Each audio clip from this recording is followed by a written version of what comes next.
जिंदा है, कन्हैया हम शर्मिंदा है। निवेदन करूंगा, अभी हम 2 मिनट का मौन व्रत रखेंगे अपने भाई कन्हैया लाल के श्रद्धांजलि के लिए।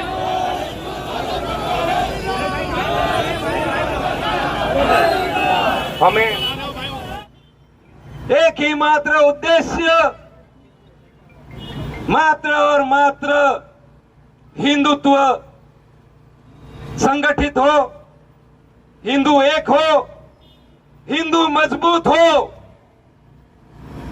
क्यों? क्योंकि हिंदू एक नहीं होगा तो हम में से कल फिर कोई कन्हैया लाल बनेगा।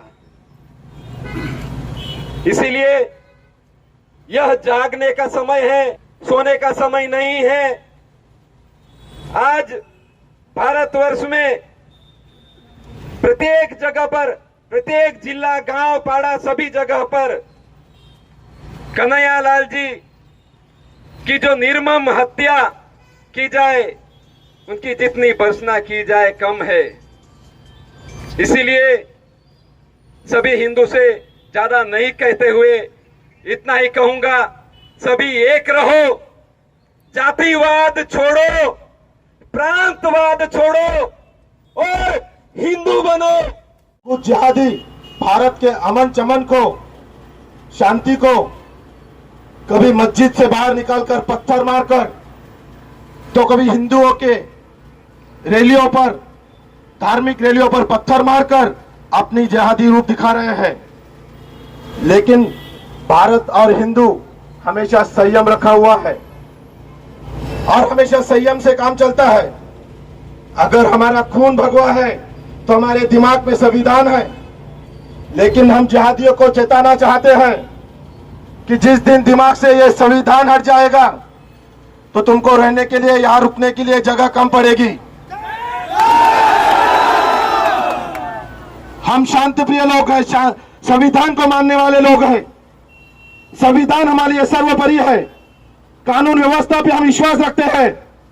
लेकिन कभी किशन भरवाड़ को मारा जाएगा गुजरात में, कभी केरला में हिंदुओं पर अत्याचार होगा, कभी उत्तर प्रदेश में कमलेश तिवारी को मारा जाएगा और कभी उदयपुर में कन्हैया लाल की निर्मम हत्या, गला काट कर हत्या की जाएगी।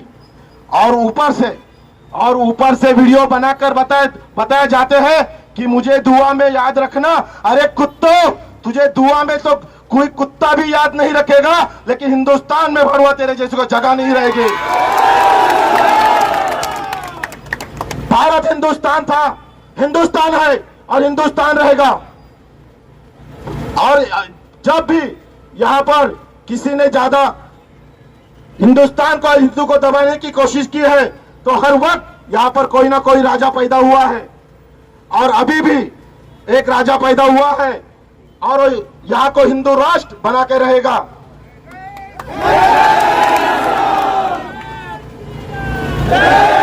हिंदू हमेशा संविधान पे मानता है, हिंदू हमेशा संविधान को मानता है। इसका मतलब ये नहीं है कि तुम आकर किसी का गला रेत दो, धड़ से सर अलग कर दो।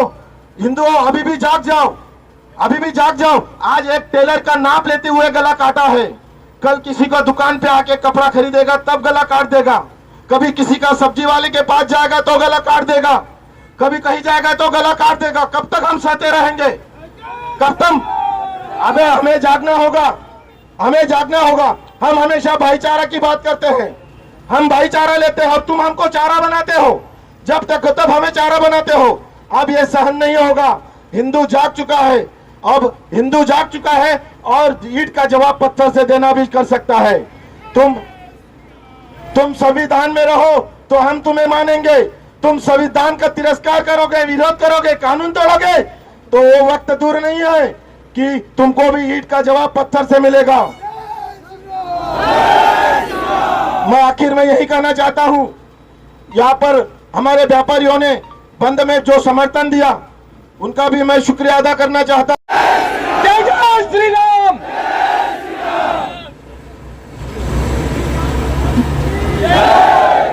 महाजन भाई ने अच्छी बात कही है।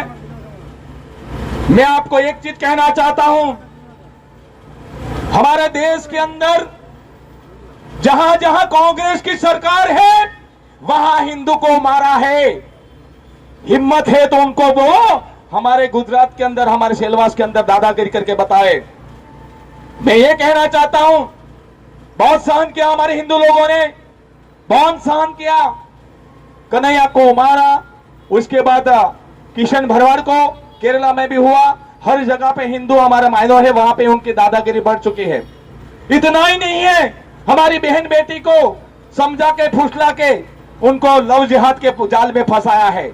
हम समग्र हिंदू समाज को यहाँ पे आए हुए हमारे युवा लोग को मैं कहना चाहता हूँ, हमारी उम्र तो चली गई है, आपकी उम्र, आपका फ्यूचर भविष्य ब्राइट है, आपका भविष्य आपके सामने है। आप अपनी बहन बेटी को इज्जत अगर संभालना है, इन दरिंदों के से दूर रखना है, तो आप लोग को रक्षा खुद करना पड़ेगा। देश नहीं आएगा, गांव नहीं आएगा, लेकिन स्वयं अपने घर घर के अंदर हिंदू और हिंदुओं का युवा पैदा होना चाहिए और सक्षम होना चाहिए। मैं अपील करना चाहता हूं सामने, मैं कहना चाहता हूं, मैं ये भी कहना चाहता हूं, हर हमेशा सहन करते हिंदू आए हैं, हर चीज में सहन करते हिंदू आए हैं। लेकिन कहने का मतलब मेरा यह है, अगर हम जागेंगे नहीं तो हम लोग कभी भी हम इस सामना नहीं करेंगे। हमारे हिंदुस्तान के अंदर भी तालिबान हो जाएगा। उदयपुर के अंदर जो घटना हुई, क्रूरपीट घटना हुई, और घटना कैसी आपने वीडियो भी देखा है। घटना जो इल्जाम देने वाले हैं जो तालिबान विचारधारा वाले हैं, उन्होंने ऐसा काम किया, वीडियो पहले उतारा, उसके बाद हत्या करते हुए भी वीडियो बनाया। आप देखो कितनी हिम्मत है, कितनी हिम्मत है। वो कहता है वीडियो के बाद के अंदर कि हमारा अल्लाह के लिए ये लोग ने ये किया, इसलिए मैंने नहीं किया। तो क्या हम भगवान राम के लिए कुछ नहीं कर पाएंगे? क्या हम भगवान राम के लिए कुछ नहीं कर पाएंगे? कहने का मतलब मेरा ये है, अभी हिंदू समाज हिंदू राष्ट्र बनने जा रहा है। मैं धन्यवाद देता हूं हमारे प्रधानमंत्री नरेंद्र भाई मोदी जी को, गृह मंत्री अमित शाह जी को मैं धन्यवाद देना चाहता हूं कि उन्होंने कोई कसर बाकी नहीं रही। 2024 तक पूर्ण बहुमत से सरकार आने वाली है और ये दरिंदों को अपनी ताकत दिखा के उनको पाकिस्तान भेजने वाली है, तय हो चुका है। कहने का मतलब मेरा ये है कि हमको डरने की जरूरत नहीं, हमको लड़ने की भी जरूरत नहीं, हमको एक होने की जरूरत है। हम एक होएंगे तो 100% ये लोग भाग जाएंगे। मैं आपको एक दुख की एक बात कहना चाहता हूं, और मैं स्वयं, हमारे हिंदू भाई ने स्वयं भी रखा है। आज पूरा बाजार एक मैसेज के जरिए, कुछ बातों के जरिए, कोई टेलीफोन वार्तालाप के लिए बंद किया। मैं सारे व्यापारियों को धन्यवाद देता हूं, कोटि। और मैं ये भी कहना चाहता हूं, हमारे 4 व्यापारी गए थे इस जलाराम मंदिर के बगल में कोई साड़ी का दुकान है। एक मुसलमान बड़वा बोलता था कि जाओ उदयपुर में करके जाओ, लेकिन ये भड़वे को मैं इस मंच के माध्यम से चैलेंज करना चाहता हूं, तेरी औकात नहीं है। हिंदू जग जाजू गए, स्वयं जितना भी रखे कम है, लेकिन जिन जाग जी गए ना तो तुम्हारी औकात हम बता देंगे। ऐसा बड़वा ने दुकान बंद नहीं रखा था, खोला था। हमारे हिंदू भाई आ गए वापस, लेकिन 1 घंटे के बाद उनको दुकान बंद करना पड़ा। 1 घंटे के अंदर उसने दुकान बंद कर दिया है।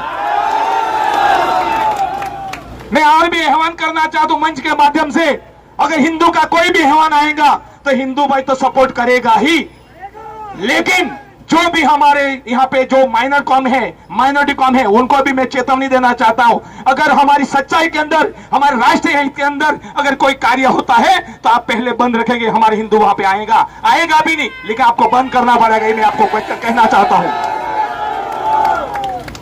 और मैं कहना चाहता हूं, हर हमेशा हिंदू सहन अभी नहीं करेगा। आपने हमारी कमजोरी यही देखी है कि हम दयालु है, हमारे हिंदू दयालु है, लेकिन हिंदू आप अपनी जात पे आ जाएंगे ना तो आपको औकात बता देंगे। पाकिस्तान का बिना टिकट से हम भगा देंगे, बॉर्डर पे भगा देंगे, दमन का दरिया में जाके छोड़ देंगे। आपको यह बात ध्यान रखना। मैं इस अवसर पे एक दुखद घटना है। ये 2 दरिंदे जो यहाँ पे, ऊंचा करो जरा, ये 2 दरिंदे ने हमारे हिंदू समाज के एक अच्छा व्यापारी, एक दर्जी अपना व्यवसाय, अपना कपड़े का सिलाई करके अपना परिवार को पालन करता है। बेचारे ने क्या किया था, निरुपम का सपोर्ट किया था, ऐसे एक पोस्ट डाली थी फेसबुक पे। कोई गुनाह नहीं किया था, सारे दुनिया के अंदर, सारे देश के अंदर ये सब चीज चलती है। निरुपम को हम सपोर्ट करेंगे, ऐसा नुपुर शर्मा को। कहने का मतलब है, उन्हें एक पोस्ट डाली थी, वो पोस्ट डालने के बाद वो दरिंदों ने कम से कम लगातार 10 दिन से उनको धमकियां दे रहे थे। लेकिन राजस्थान के अंदर भड़वा लोगों की, मोला लोगों की सरकार है, अशोक गहलोत उन्होंने उनकी सरकार है, उनकी लाखों फरियाद के बाद भी उनकी खाली इन दोनों पार्टी को बोले नॉर्मली हमने समाधान किया, और समाधान ऐसा कैसा किया? समाधान उसने ऐसा किया कि बाजार के अंदर जाओ और टेलर के गले के अंदर गला काट के काट डालो और वीडियो बनाओ। ये समाधान क्या क्या अशोक गहलोत जी ने? मैं ये पूछना चाहता हूं आपके मन से माध्यम से। कहने का मतलब ऐसा दरिंदगिरी किया है और ऐसा नहीं हुए, इसलिए हमको हिंदू को जागना पड़ेगा। हर घर से बच्चे लोग को जागना पड़ेगा। हथियार हमारे पास नहीं है, लेकिन हमारे पास ताकत है। और मैं तो ये भी कहना चाहता हूं मंच के माध्यम से, हर हिंदू के घर में एक एक हथियार होना चाहिए। होना चाहिए कि नहीं होना चाहिए? होना चाहिए कि नहीं होना चाहिए? एक एक घर के अंदर तलवार मिलना चाहिए। हर हिंदू के घर के अंदर मैं आपको आह्वान करना चाहता हूं, कोई गुनाह नहीं है, तलवार रखना कोई गुनाह नहीं है। मैं कहना चाहता हूं, हम भी कानून पढ़े हैं। आपके घर के अंदर आपको किसी को अपनी सुरक्षा कर लिए कर रखना है, अपनी सुरक्षा के लिए तलवार रखने का है। तो मैं इस अवसर पे ज्यादा कहना नहीं चाहता हूं। और ये दो दरिंदों ने हमारे साथ, हमारे हिंदू समाज के साथ हुआ है, मैं कड़ी निंदा करता हूं। और दोबारा मैं हमारे व्यापारी एसोसिएशन के सभी भाइयों को मैं आभार मानता हूं, जिन्होंने, या मुझे पता है ये मंदी का माहौल चल रहा है, मंदी का, कोरोना के कोविड-19 के बाद मंदी का माहौल चलता है और आपका दुकान भाड़े से, फिर भी आप लोगों ने एक हिंदू समाज को जो सपोर्ट किया है और आपने हिंदुत्व बताया, मैं कोटि कोटि वंदन करता हूं। भारत माता की, भारत माता की, वंदे वंदे। अभिव्यक्ति की आजादी, अभिव्यक्ति की आजादी के नाम पर हिंदू देवी देवताओं का अपमान करके हिंदुओं को, एक हिंदू मेजोरिटी देश के अंदर हिंदू को अपमानित करके एक दिशा में डाल देने का ये लिबरल, ये कम्युनिस्ट और कुछ जिहादी तत्वों का षड्यंत्र है।